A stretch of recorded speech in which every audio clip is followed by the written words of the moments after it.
Halika na tao, kami dyan. After sale services. Halika na, paniguan natin yung mga dog. The power is yours. So make the Toyota choice. Speaking of choices, it comes in eye-catching two-tone paint schemes like gray metallic, scarlet SE, and white pearl. And all of them come with a slick black roof. So make your choice and unlock the elevated view with the all-new Toyota. Ng aswang. Bumagsak siya sa sahig ng kuweba. Nagkikinisay ang katawan. Bumubula ang bibig na para bang nalalason. At lumuwa ang kanyang mga mata.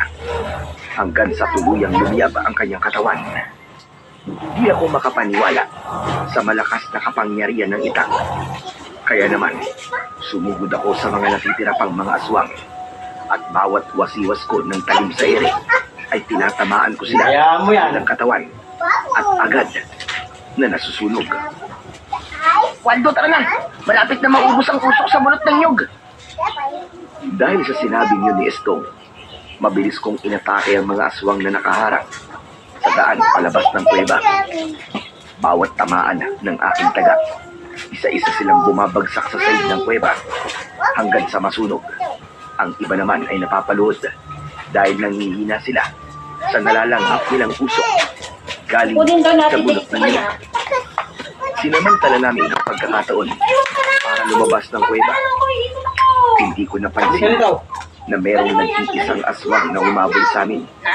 Kaya bago ko pa mapubutan ang pinong aswang, tinamaan na ng kalmot sa dibdib si Estong. Sige na.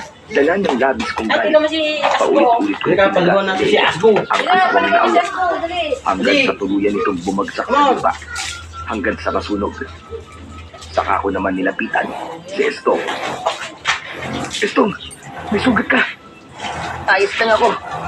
Hindi naman malalim ang sugat ko eh. Ano hindi malalim? Delikado pa rin yan dahil sa laso ng awok.